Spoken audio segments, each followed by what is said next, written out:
હરિઓમ વિદ્યાર્થી મિત્રો, આજે આપણે ધોરણ 6 વિષય સામાજિક વિજ્ઞાન અને પાઠ આપણો 7મો એની અંદર આપણે પ્રસ્તાવના અને રીત રિવાજ સુધી જોયું હતું. હવે આપણે આગળ જોઈશું.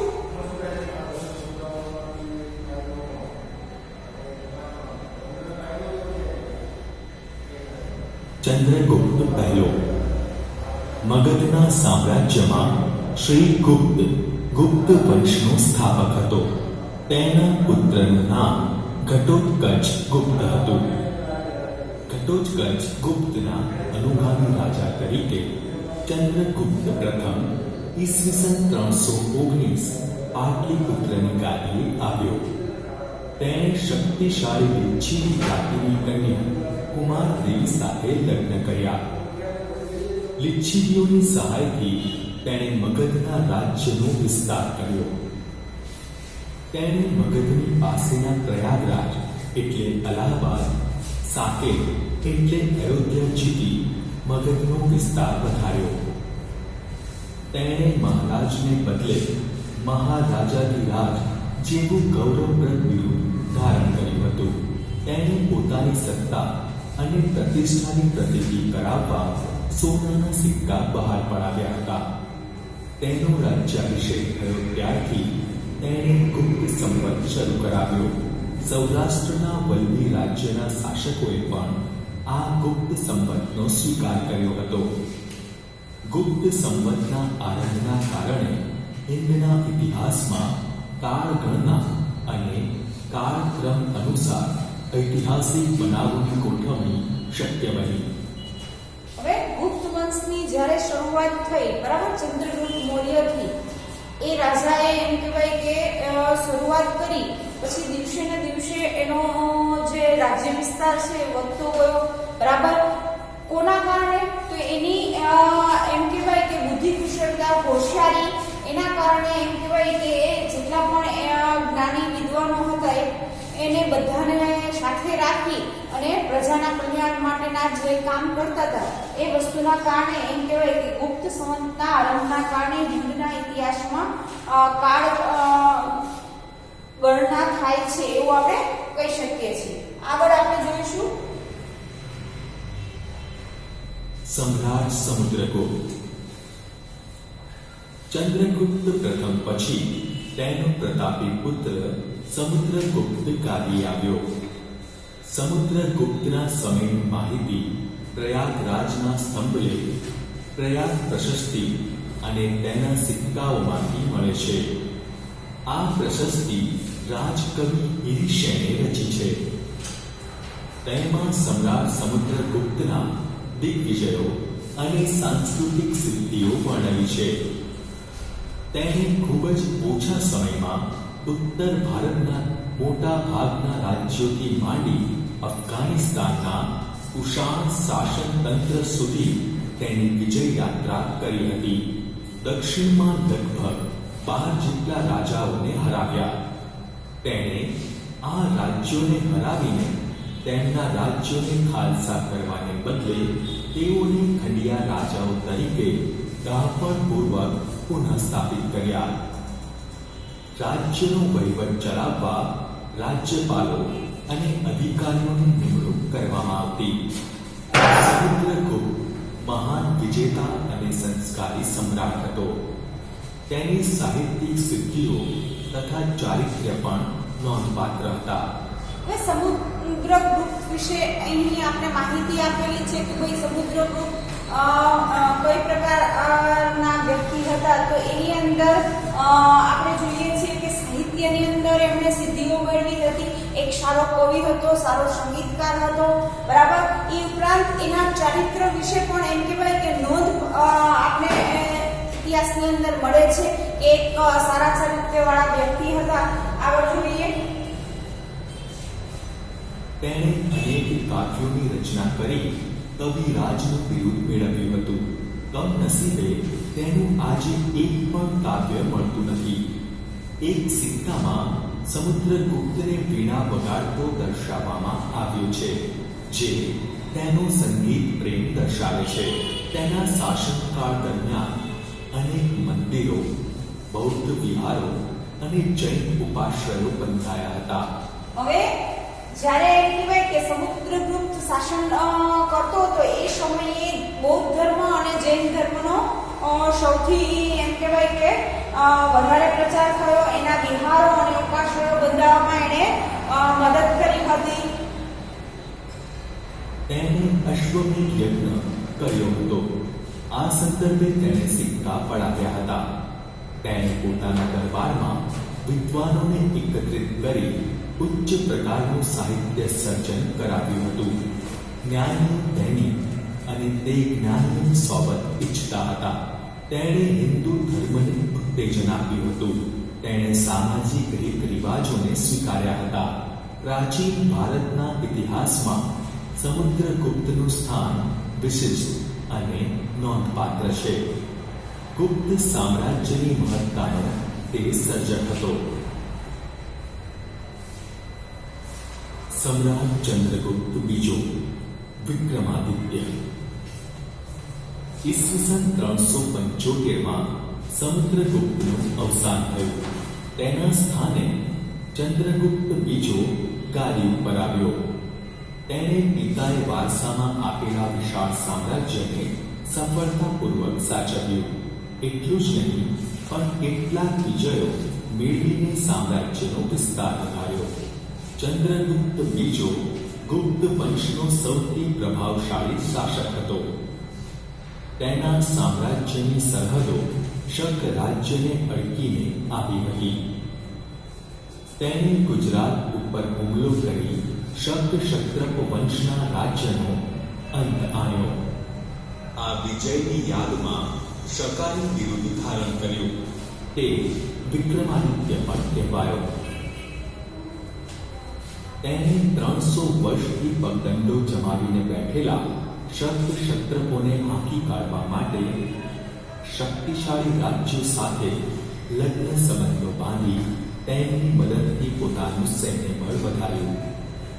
આ લગ્ન સંબંધો તેને પોતાના સામ્રાજ્યના વિસ્તારમાં અને દુશ્મનોને મહાત કરવામાં ખૂબ ઉપયોગી થયા. હવે અહીંયા તમે જોઈ શકો છો પહેલાના સમયની અંદર આપણે ખબર જ છે કે ભાઈ રાજા મહારાજાઓ હતા. અંદરો અંદર એમ કહેવાય કે પોતાનો વિસ્તાર વધારવા માટે એ આપણે જોઈએ કે વારંવાર યુદ્ધ કરવું પડતું હતું. બરાબર. તો આ જ દ્રષ્ટિએ આપણે આ રાજાને જોઈએ તો કંઈક અલગ આપણે જોવા મળે છે કે જેની અંદર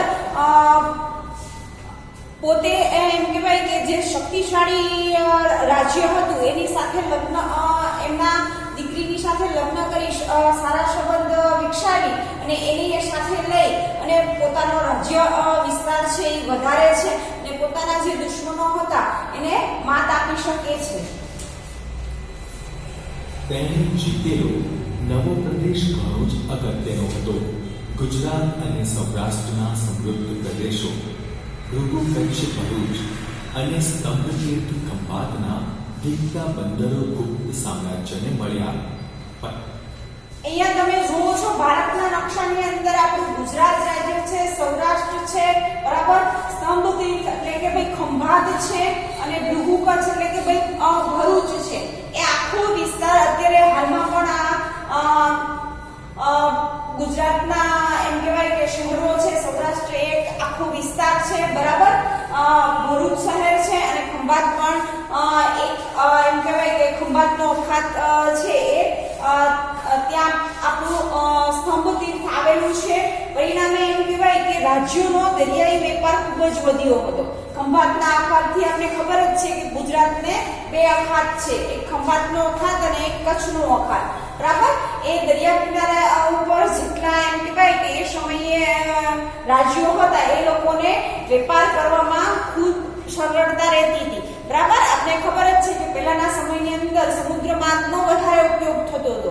શું કામ કે ભાઈ હવાઈ માર્ગ હતો નહીં એ સમયની અંદર. એટલે સમુદ્ર માર્ગથી એક જગ્યાએથી બીજી જગ્યાએ એમ કહેવાય કે વેપાર અંગે એ રાજાઓ જતા માલની હેરફેરને એ વસ્તુઓ કરતા હતા એવું આપણે કહી શકીએ છીએ. પરિણામે રાજ્યનો દરિયાઈ વેપાર ખૂબ વધ્યો અને ગુપ્ત રાજાઓ અખૂટ સંપત્તિના માલિક બન્યા. ચંદ્રગુપ્ત દ્વિતીયના સમયમાં આવેલા ચીન યાત્રાળુ પાહ્યાને ગુપ્ત રાજ્ય વહીવટના અને ગુપ્ત સામ્રાજ્યની સમૃદ્ધિના વખાણ કર્યા છે. હવે એ સમયે મેં તમને પહેલા જ કીધું હતું કે ભાઈ વિદેશી લોકો પણ આપણા દેશની એમ કહેવાય કે આપણા દેશ વિશે જાણવા માટે મુસાફરી કરવા માટે એ સમયે એમ કહેવાય કે આપણે કોઈ પણ જગ્યાએ જઈએ છીએ ભાઈ આપણે એ જગ્યાની માહિતી મેળવવા જઈએ છીએ. શું કામ કે ભાઈ આપને ખ્યાલ આવે કે એ જગ્યા કેવી છે, બરાબર. એ જ રીતે વિદેશી લોકો પણ ભાઈ ભારત દેશની અંદર એ સમયની અંદર વહીવટ કેવો છે, લોકો કેવું જીવન જીવે છે, બરાબર, કઈ રીતે ભાઈ એની રીતભાત કેવી છે, એ બધી જોવા માટે એમ કહીએ કે ભાઈ ચંદ્રગુપ્ત દ્વિતીય જ્યારે એના સમયની અંદર ચીની મુસાફર યાત્રાળુઓ, બરાબર, એને પણ પોતાના પુસ્તકની અંદર એમ કહેવાય કે ગુપ્ત સામ્રાજ્યના વહીવટના વખાણ કરેલા આપણે જોવા મળે છે. ચંદ્રગુપ્ત બીજો વૈષ્ણવ ધર્મી હોવા છતાં અન્ય ધર્મો પ્રત્યે ખૂબ આદર ભાવ ધરાવતો હતો. એટલે અહીંયા તમે જોઈ શકો છો કે ચંદ્રગુપ્ત બીજો હતો એ વૈષ્ણવ ધર્મને માનતો હોવા છતાં પણ એનામાં એમ કહેવાય કે બીજા ધર્મો પ્રત્યે પણ એટલો જ આદર અને સન્માન હતા. બીજા ધર્મોને પણ એ એટલું જ પ્રોત્સાહન આપતો હતો. કોઈ પણ ધર્મ પાડીએ પણ આપણે જે એમ કહેવાય કે ભગવાનની પ્રાર્થનાને આપણે કરીએ છીએ, કોઈ પણ ધર્મની અંદર ભાઈ અલગ અલગ રીતભાત અલગ અલગ છે, પણ ભાઈ જાય છે એક જ જગ્યાએ, બરાબર. એ વસ્તુ આપણે જોઈએ તો પહેલેથી આપણે જોવા મળે છે.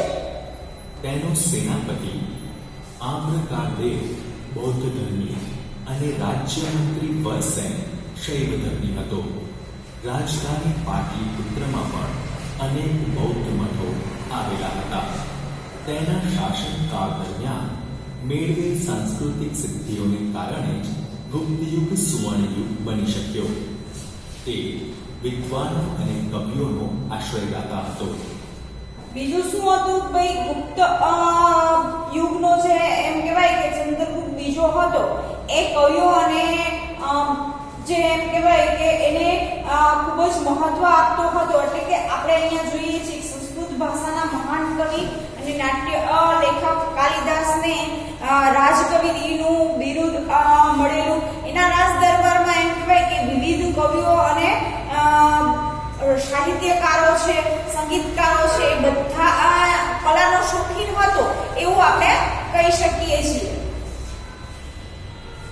સંસ્કૃત ભાષાના મહાન કવિ અને નાટ્ય લેખક કાલિદાસ તેના રાજકવિ હતા. ધન્વંતરી તેના રાજવૈદ્ય હતા. વૈજ્ઞાનિક વરાહમિહિર, વૈતાલભટ્ટ, અમરકોશના રચયિતા અમરસિંહ જે અહીંયા વૈજ્ઞાનિક વરાહમિહિર, વૈતાલભટ્ટ, બરાબર, પછી અમરકોશના રચયિતા અમરસિંહ, અહીંયા તમે જોઈ શકો છો કે એના રાજ દરબારની અંદર આ મહાન વ્યક્તિઓ પણ સામેલ હતા અને એના માર્ગદર્શન અને એની મદદથી પણ એમ કહેવાય કે બધી જ પ્રવૃત્તિઓની અંદર રસ લેતા થયા હતા અને લોકોનો વિકાસ થતો હતો એવું પણ આપણે કહી શકીએ છીએ. બધી જ રીતે જેવા રત્નોથી તેનો રાજ દરબાર શોભતો હતો. તેના સમયમાં શિલ્પ, સ્થાપત્ય અને ચિત્રકલાનો સુંદર વિકાસ થયો. હવે એમનો યુગ છે, એમના યુગની અંદર અહીંયા ચિત્ર દ્વારા તમને એ જગ્યાના ફોટા આપણે મૂકેલા છે કે ભાઈ એ સમયે શિલ્પ, સ્થાપત્ય અને ચિત્રકલાના સુંદર નમૂના આજે પણ આપણે મળેલા છે, બરાબર. એ વસ્તુ આપણે આજે પણ જોઈ શકીએ છીએ. એટલે કહી શકીએ કે ભાઈ એ સમયની અંદર આ વસ્તુનો ખૂબ જ વિકાસ થયો હતો. અજંતાના ઘણા કલા મંડપો તેના સમયમાં તૈયાર થયા.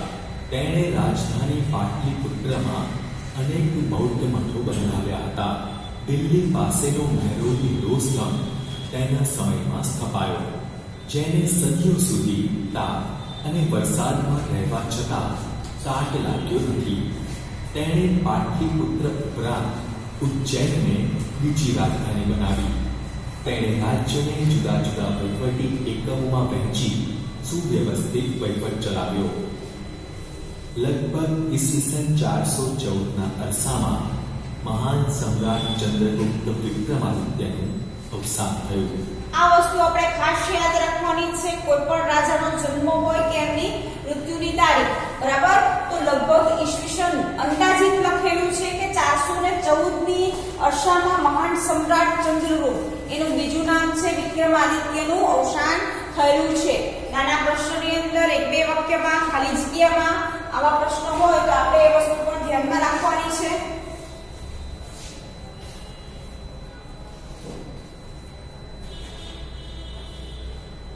કુમારગુપ્ત પહેલો. ચંદ્રગુપ્ત બીજા.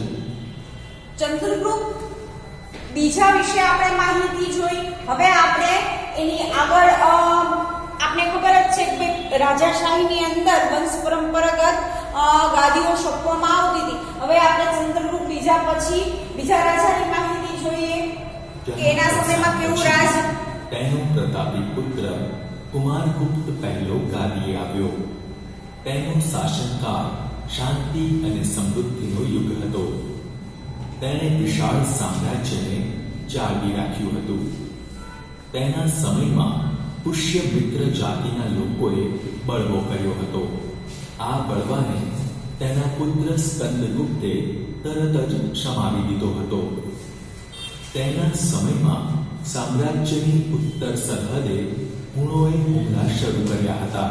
સ્કંદગુપ્તે તેમને પાછા કાઢ્યા હતા. કુમારગુપ્ત કાર્તિકેયનો ભક્ત હતો અને તે ધર્મ સહિષ્ણુ રાજા હતો. અહીંયા કુમારગુપ્ત વિશેની માહિતી આપેલી છે. તો કુમારગુપ્ત છે એ શાંતિપ્રિય રાજા હતો, બરાબર, એવું કહી શકીએ છીએ. કુમારગુપ્ત છે એ કાર્તિકેયનો ભક્ત હતો અને ધર્મ સહિષ્ણુ રાજા હતો. ધર્મની અંદર વધારે એમ કહેવાય કે માનતો હતો એવું આપણે કહી શકીએ છીએ કે એને ભગવાન અને મૂર્તિ પૂજા છે એ એની અંદર વધારે રસ હતો અને એ તરફ એ વધારે ઢળેલા હતા એવું આપણે કહી શકીએ છીએ. તેણે બૌદ્ધો અને જૈનોને પણ દાન આપ્યા હતા. નાલંદાની પ્રસિદ્ધ બૌદ્ધ વિદ્યાપીઠ તેના સમયમાં સ્થપાઈ હતી. અજંતાની કેટલીક ગુફાઓ. નાલંદાની જે વિદ્યાપીઠ છે, નાલંદા વિદ્યાપીઠ, એ આપણે કહી શકીએ કે એના સમયમાં સ્થપાયેલી છે, બરાબર. એ ઉપરાંત અજંતાની કેટલીક ગુફાઓ તેના સમયમાં તૈયાર થઈ હતી. એટલે કે ભાઈ એના સમયની અંદર એનું નિર્માણ થયેલું આપણે જોવા મળે છે. એ સમયની અંદર આપણે જોઈ તો નથી શકવાના, બરાબર, પણ આપણા પુરાતત્વવિદોએ જે માહિતી આપણે આપેલી છે એના આધારે આપણે કહી શકીએ છીએ કે ભાઈ ચંદ્રગુપ્ત નો જે યુગ છે એ યુગની અંદર આ બધી જ શિલ્પ સ્થાપત્યનું નિર્માણ થયું હશે એવું આપણે કહી શકીએ છીએ. તેના સમયમાં તૈયાર થઈ. સ્કંદગુપ્ત. કુમારગુપ્ત પહેલા પછી તેનો વીર પુત્ર સ્કંદગુપ્ત ગાદી પર બેઠો. તે ગુપ્ત યુગનો છેલ્લો મહાન રાજા હતો. ગિરનારના અભિલેખમાં જણાવ્યા પ્રમાણે તેણે શાસનકાળના શરૂઆતના વર્ષોમાં હુણોને હરાવ્યા હતા. હુણો સાથેની લડાઈમાં પુષ્કળ દ્રવ્ય વપરાઈ ગયું. પરિણામે ગુપ્ત સામ્રાજ્યની આર્થિક સંપત્તિમાં ઓટ આવી. સ્કંદગુપ્ત પછીના નિર્બળ શાસકો જનોની અને શક્તિશાળી હુણોના આક્રમણને ખાળી શક્યા નહીં અને ગુપ્ત સામ્રાજ્ય ઈસવીસન 550માં છિન્ન ભિન્ન થઈ ગયું. હવે ગુપ્ત શાસન છે ક્યારે એનો અંત આવ્યો એવું પૂછવામાં આવે તો ઈસવીસન 550માં એમ કહેવાય કે ગુપ્ત શાસન છિન્નભિન્ન થઈ જાય છે, બરાબર. શું કામ? તો ભાઈ હુણો સાથેનું જે યુદ્ધ થયું હતું એના કારણે એની જે ધન સંપત્તિ હતી એની અંદર ખોટ ઊભી થઈ અને એના કારણે એમ કહેવાય કે એ લોકો આગળ પોતાનું સામ્રાજ્ય ટકાવી શક્યા નહીં અને 550ની અંદર એ સામ્રાજ્યનો અંત આવી જાય છે. ગુપ્ત યુગની શાસન વ્યવસ્થા. હવે આપણે જોઈશું કે ભાઈ ગુપ્ત યુગની શાસન વ્યવસ્થા કેવી હતી, બરાબર. ગુપ્ત યુગની આ શાસનનો વહીવટ કઈ રીતે ચાલતો હતો એ વસ્તુ આપણે